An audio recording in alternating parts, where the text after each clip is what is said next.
The morning sun cast long shadows across the crystal spires of Valeth Prime as Ambassador Zethka hurried through the corridors of the High Council chamber. His translucent blue skin shimmered with nervous energy and his large violet eyes darted between the holographic displays showing the latest reports from the outer colonies.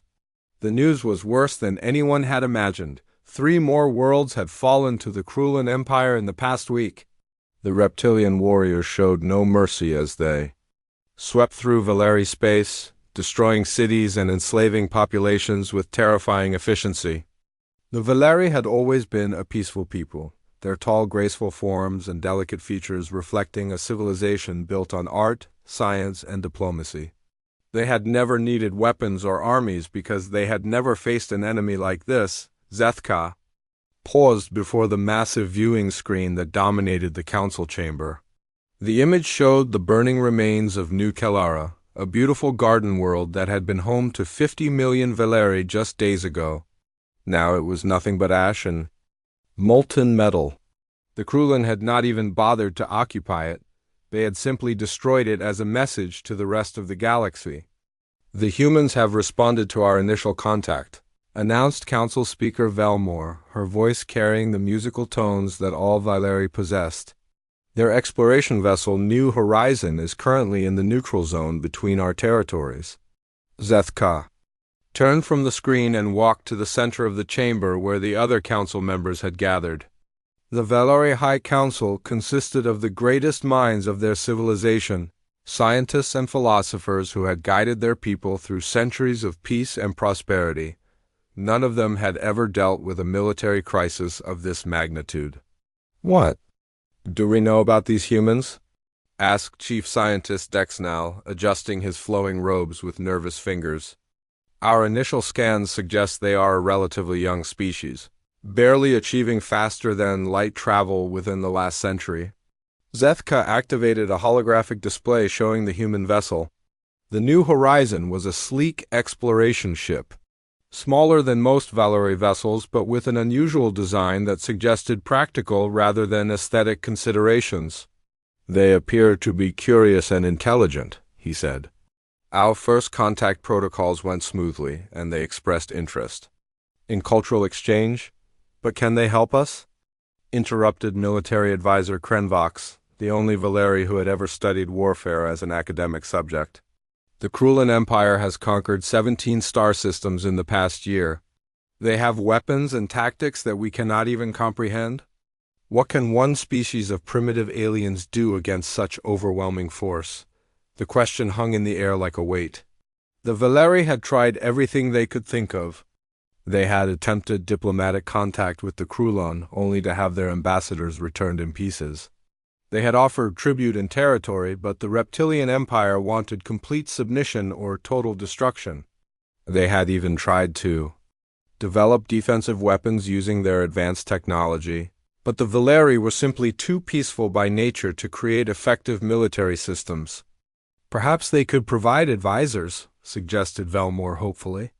"These humans come from a world where conflict appears to be common. They might understand warfare in ways that we cannot." Zethka nodded slowly. "I have studied their historical records that they shared with us. The humans have indeed experienced many conflicts throughout their development. They seem to possess knowledge of military strategy and tactics that could be valuable to us." The council members exchanged glances. The idea of learning warfare from aliens was deeply disturbing to their peaceful nature, but the alternative was extinction. The Krulan had made their intentions clear. The Valeri would either submit to slavery or face complete annihilation. "What exactly would we ask them for?" questioned Chief Engineer Kurlan. "We have no military infrastructure, no weapons manufacturing, no trained soldiers. Even if they could teach us about warfare, we lack the foundation to build upon." "We could start small," replied Zethka. "Perhaps a few human advisors could come to our world and help us understand the basics of military organization. They could teach some of our volunteers how to think like soldiers, how to use weapons, how to defend our cities." The council fell silent as they considered this proposal. The Valeri had never asked another species for military aid before. It went against everything they believed in. But the images of burning worlds and murdered civilians made the choice. Clear, we could offer them access to our technology in exchange, added Velmore. Our energy manipulation systems are faster than light communications, our medical advances. Surely a few human military experts would be a fair trade for such knowledge. Zethka activated the communication system and began composing a message. To the human vessel. He chose his words carefully, explaining the desperate situation facing the Valeri people and requesting modest military assistance. He emphasized that they only needed a small number of advisors, perhaps a dozen experts who could help them develop basic defensive capabilities. He transmitted the message. Zethka felt a mixture of hope and shame. Hope that these humans might possess the knowledge needed to save his people, and shame that the proud Valeri civilization had been reduced to begging for help from strangers. He had no way of knowing that his simple request for military advice would soon bring consequences beyond his wildest imagination. The message traveled through hyperspace toward the human vessel, carrying with it the desperate plea of a dying civilization. Ambassador Zethka and the High Council settled in to wait for a response, praying that these unknown humans would be willing to help them learn the terrible art of war before it was too late for them all.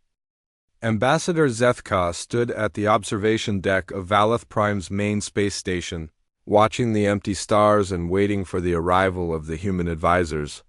The High Council had prepared a modest welcoming ceremony and arranged temporary quarters for what they expected would be a small group of military experts.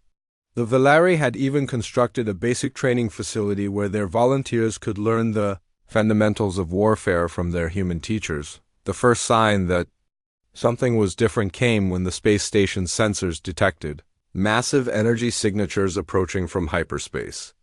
Zethka frowned as he watched the readings. The energy levels were far too high for a single exploration vessel.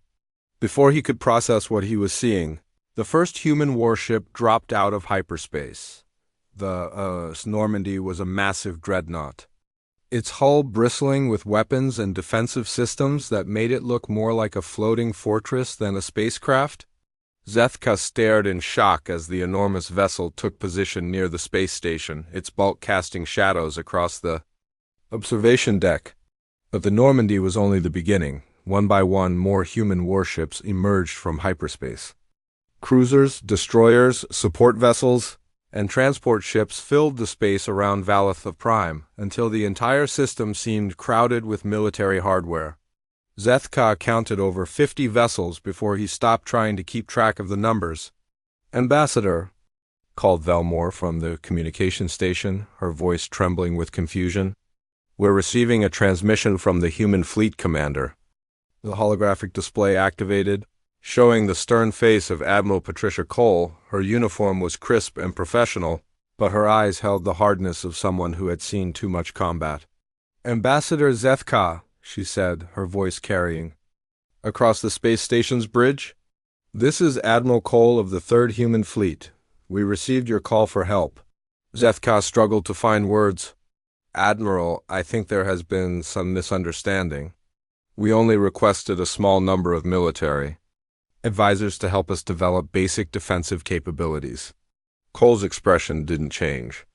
"Ambassador, you're facing an enemy that has conquered 17 star systems and is currently massing a fleet of over 200 warships for an assault on your territory. You don't need advisors, you need an army. Fortunately, we brought one." The space station shuddered slightly as massive human transport ships began deploying landing craft toward the planet's surface.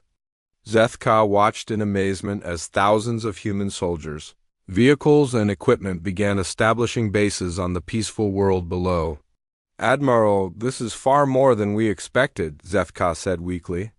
"We lack the facilities to support such a large force." "Don't worry about logistics," Cole replied. "We brought our own supplies and equipment. My engineers are already identifying suitable locations for military bases and defensive installations." On the planet's surface, Colonel Alex Murphy was directing the establishment of the first human military base on Valeri soil. The Marines worked with practiced efficiency, setting up command centers, barracks, and training facilities with speed that amazed the watching Valeri civilians. Murphy had fought in 3 major conflicts during humanity's expansion into space, and he understood the importance of rapid deployment. "Set up the perimeter defenses first," Murphy ordered Sergeant Katie Brooks, who was organizing the defensive positions around the base. "I want this facility secured within 6 hours." Brooks nodded and began directing her teams to establish automated defense systems and patrol routes. The Valeri watched in fascination as the humans transformed a peaceful meadow into a military stronghold in a matter of hours. Meanwhile, in orbit, Lieutenant Commander Ryan Phillips was analyzing the technical specifications of Valeri spacecraft and technology. Phillips was a naval engineer who specialized in integrating alien technologies with human military systems. What he saw in the Valeri designs made him realize the true potential of this alliance. "Admiral," Phillips reported to Cole over the Fleet Communication Network, "the Valeri technology is incredible. Their energy manipulation systems are decades ahead of anything we have, and their faster-than-light capabilities are superior to our own." Cole studied the technical reports from her command center aboard the Normandy. "What's your assessment, Commander?" "If we can integrate their technology with our weapon systems and tactics, we could create something unprecedented," Phillips said. "Their energy shields could make our ships nearly invulnerable, and their communication systems could allow real-time coordination across multiple star systems." On the planet's surface, Captain Nicole Davis was meeting with Valeri scientists and engineers to learn about their manufacturing capabilities. Davis was an intelligence officer who specialized in resource assessment and logistics planning. She quickly realized that the Valeri had the industrial capacity to produce advanced military equipment. They simply had never turned their factories toward military production. "We need to begin converting your manufacturing facilities," Davis explained to Chief Engineer Curlin. "Your energy manipulation technology can be adapted to create devastating weapons, and your construction techniques can be used to build fortifications and defensive systems." Curlin looked uncomfortable with the idea of turning their peaceful technology toward warfare, but he understood the necessity. "What kind of weapons are you thinking about?" he asked. "Directed energy weapons that can punch through Krullan armor," Davis replied. "Shield generators that can protect entire cities, and communication systems that will allow us to coordinate our defense across your entire territory." Back on the space station, Zethka was beginning to understand the scale of what humanity had brought to his world. This wasn't just military assistance, it was a complete transformation of Valeri society. The humans weren't just offering to teach them about warfare, they were preparing to fight alongside them. "Admiral Cole," Zethka said, his voice filled with a mixture of gratitude and concern, "we cannot possibly repay you for this level of assistance." Cole's expression softened slightly. "Ambassador, when someone asks humanity for help, we don't do things halfway. Your people are facing extinction, and we're not going to let that happen to our new friends." As the human fleet settled into defensive positions around Valeth Prime, Zethka realized that their simple request for military advice had brought them something far more valuable than they had ever imagined. The question now was whether they could adapt quickly enough to use this gift before the Krullan arrived. The integration of human military doctrine with Valeri technology began immediately after the fleet's arrival. Dr. Maria Santos, a human weapons specialist, worked side by side with Valeri technician Velmore in the newly constructed research facility on Valeth Prime. The laboratory buzzed with activity as teams of scientists and engineers from both species collaborated on projects that neither could have imagined alone.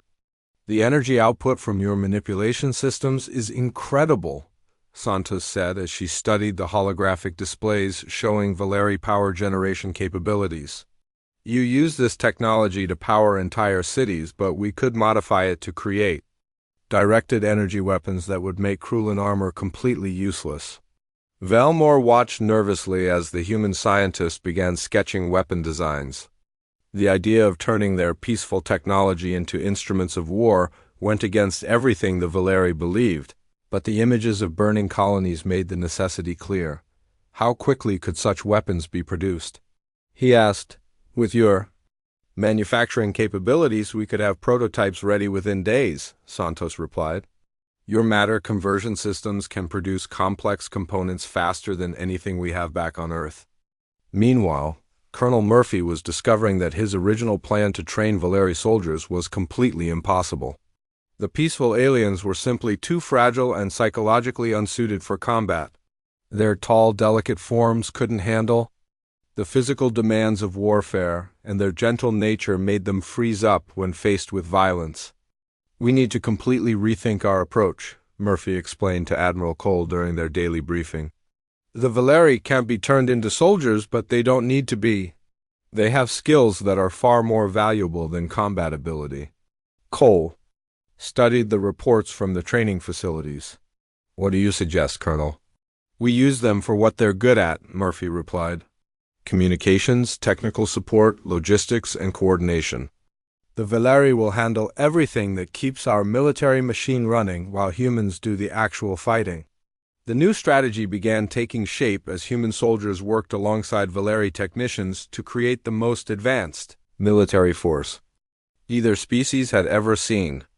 In the orbital shipyards, Commander Phillips supervised the modification of human fighters with Valeri technology. The result was a new class of starfighter that combined human tactical design with alien energy systems. These new fighters are incredible, reported Pilot Commander Tracy Wells after completing the first test flight. The Valeri energy shields make us nearly invulnerable to conventional weapons, and their faster-than-light capabilities allow us to strike targets and retreat before the enemy can respond. The first test of the new alliance came sooner than expected.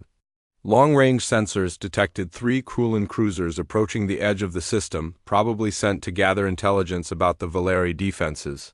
Admiral Cole saw this as the perfect opportunity to demonstrate what humanity and the Valeri could accomplish together. Commander Phillips, take the destroyer Hampton and engage those scouts, Cole ordered. Show them what they're really up against.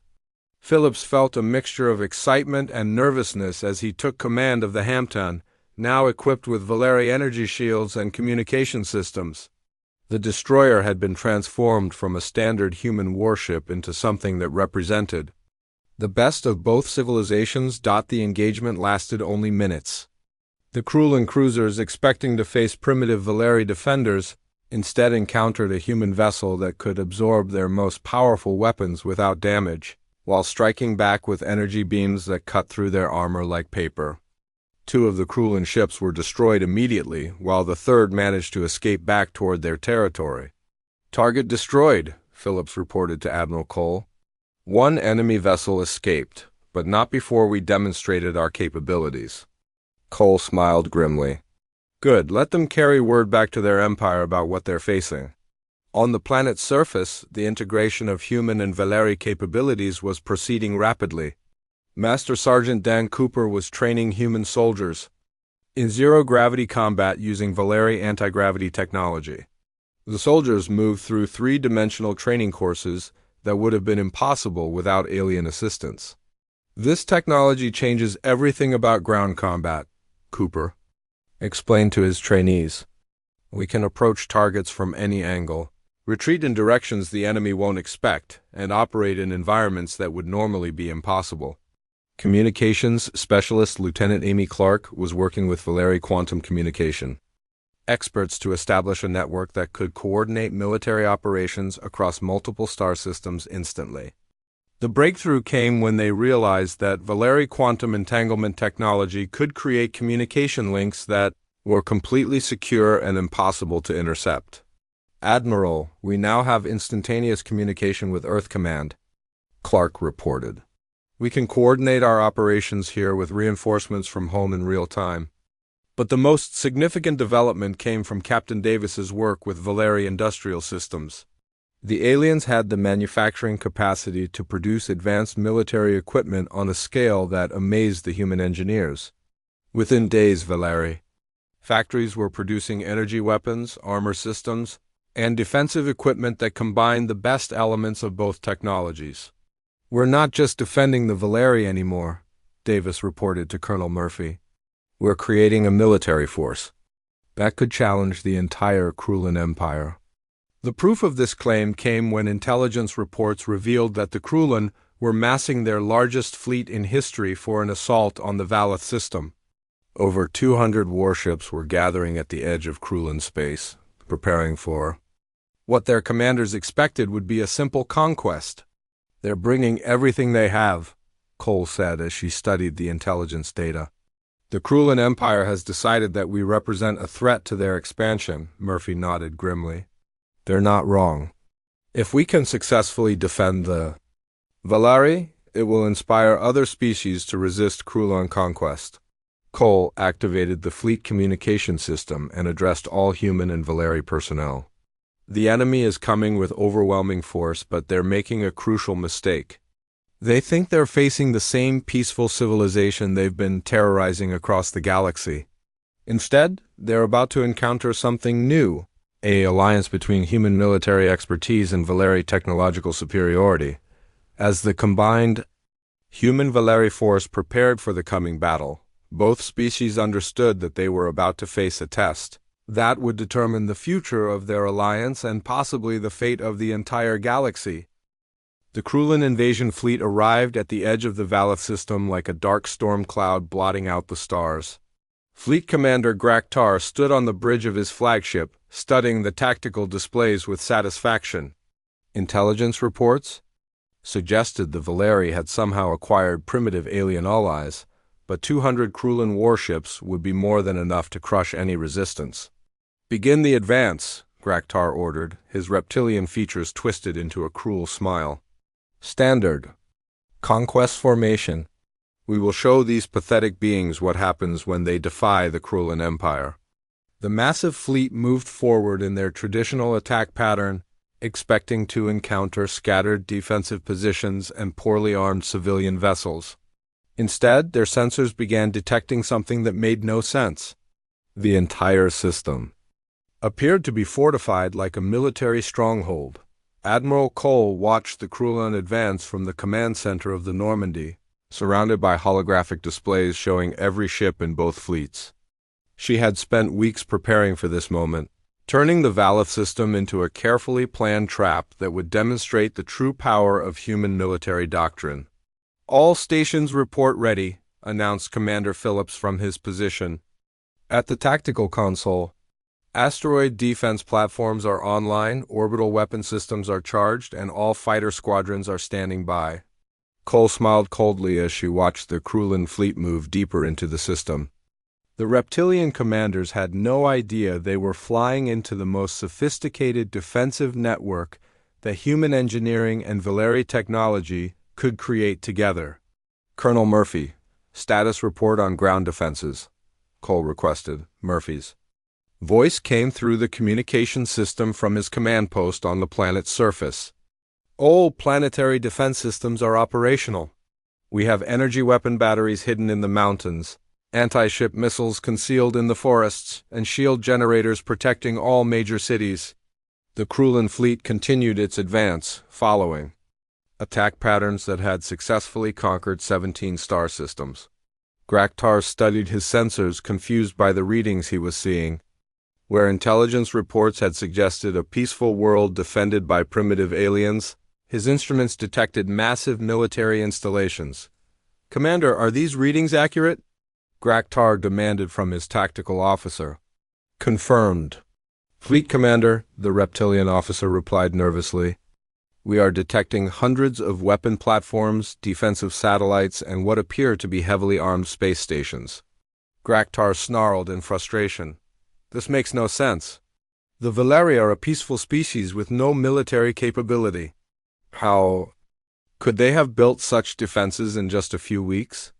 The answer came in the form of Commander Wells leading the first human fighter strike.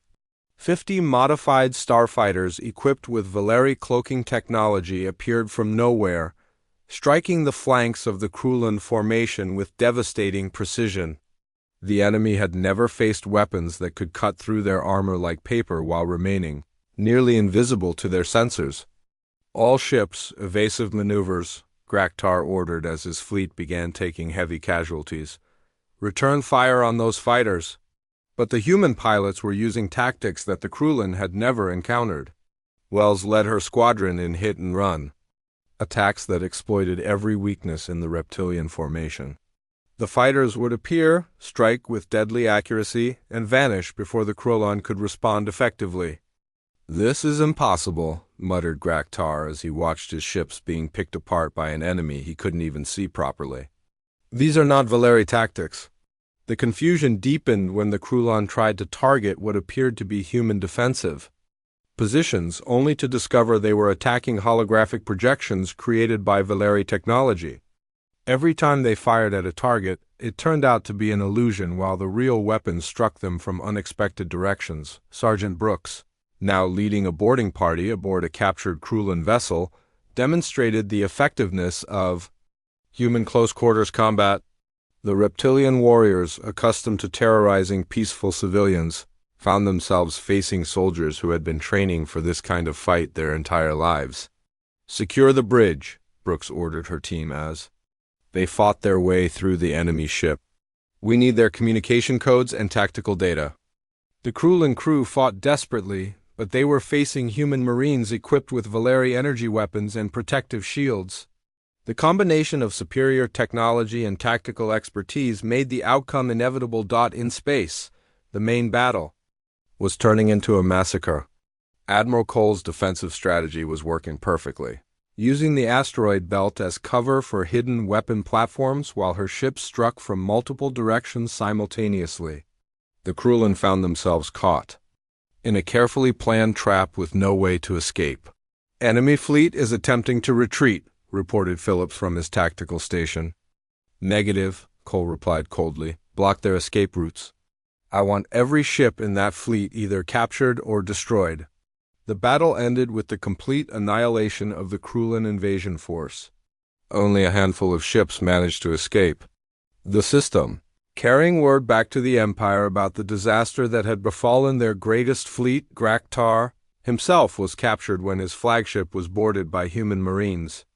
As he was dragged before Admiral Cole, the reptilian commander finally understood what his empire had awakened. "You are not Valeri," he said, staring at the human admiral with a mixture of fear and respect. "No," Cole replied simply. "We're their friends, and we don't like bullies." The victory celebration was brief, because the captured Krulin communications revealed something that changed the entire situation. Emperor Thekvar himself was mobilizing the largest fleet in Krulin history, not just to conquer the Valeri, but to destroy the humans who had dared to interfere with their expansion. "They're coming with everything they have," Murphy reported as he studied the intelligence data. "The entire Krulin military is being redirected toward our position."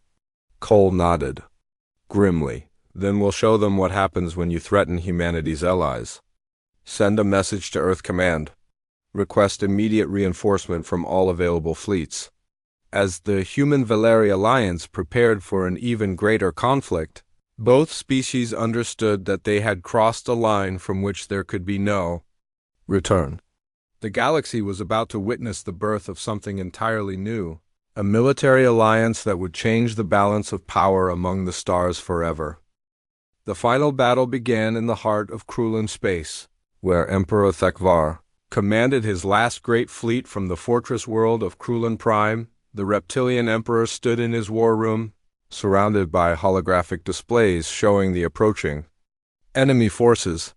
What he saw filled him with both rage and a creeping fear that he refused to acknowledge. Admiral Cole, now supreme commander of the Allied fleet, led a force unlike anything the galaxy had ever witnessed.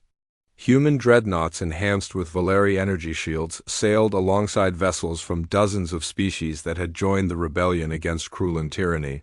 The fleet included Corvin engineering ships, Milari stealth vessels, and Zephyrian supply craft, all working together under human military leadership. "All Allied forces, this is Admiral Cole." Her voice echoed across the communication network that connected ships from 20 different species. "Today we end the Krulin Empire's reign of terror. Every world they have conquered, every civilization they have destroyed, will be avenged." The battle for Krulin Prime lasted 3 days and reshaped the political structure of the galaxy.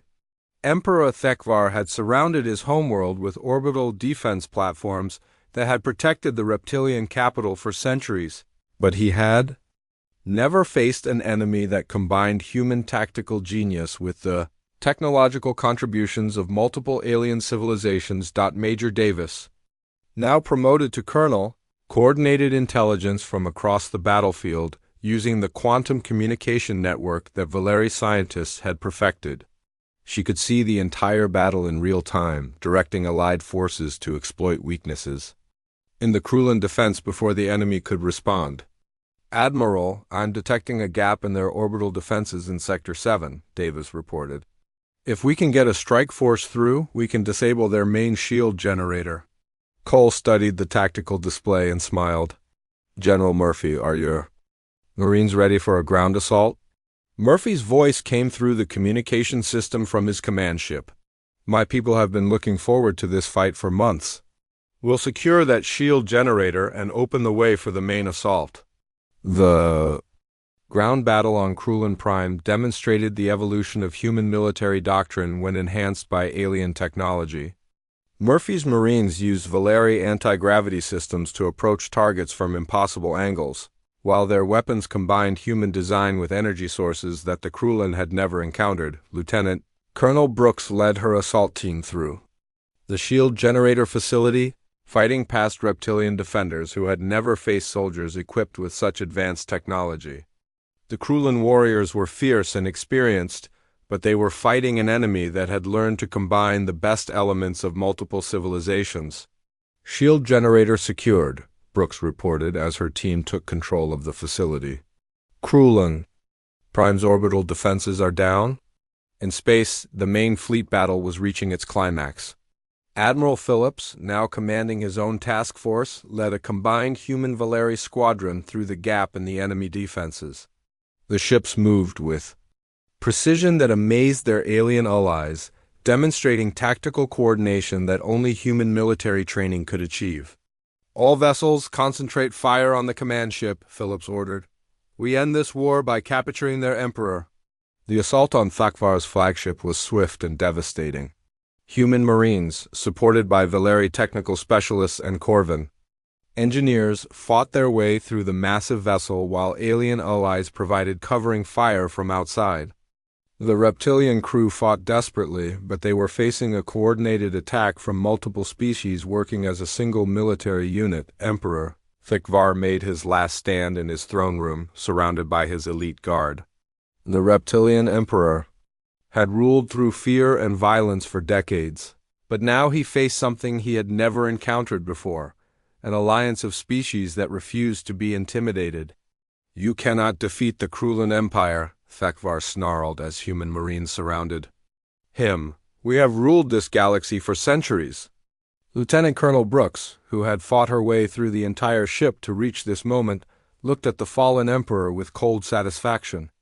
Your empire is finished? You made the mistake of threatening our friends? The surrender ceremony took place on the bridge of the Normandy, with representatives from every species in the Allied fleet present to witness the end of Krulin tyranny.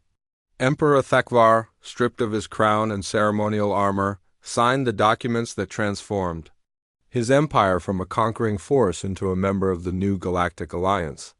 The Krulin Empire is dissolved, Admiral Cole announced to the assembled representatives. Your worlds will be integrated into the Alliance as equal members, with the same rights and responsibilities as every other civilization. The transformation was swift and comprehensive. Admiral Phillips oversaw the conversion of Krulin military bases into Alliance defensive positions, while Colonel Murphy established training programs to redirect reptilian military traditions toward protective rather than aggressive purposes. The warriors who had once conquered worlds now learned to defend them. Ambassador Zethka, now Secretary General of the Galactic Alliance, stood in the Assembly Hall on Valeth Prime, addressing representatives from over 100 worlds. The Valeri, who had once asked for a dozen military advisors, now found himself leading a galactic civilization that spanned thousands of star systems. We asked humanity for help, Zethka said, his voice carrying across the chamber. We thought we needed teachers to show us how to defend ourselves. Instead, we received something far greater. We gained allies who showed us that cooperation between species can create something more powerful than any empire. Dr. Santos and Valmore, now heads of the Alliance Research Division, worked together on projects that combined technologies from dozens of civilizations. Their children, Human and Valeri, played together in parks on worlds across the galaxy, representing a future where cooperation had replaced conquest. General Cole, in her final report to Earth Command, summarized the transformation that had occurred. The Valeri asked for military advisors, but what they really needed was proof that the galaxy could be something better than a collection of competing empires. We gave them an army, but in doing so, we created a new kind of civilization. The memorial on Kepler 442b bore a simple inscription that captured the essence of what had occurred. They thought they needed help. Humanity gave them an army. The galaxy was never the same.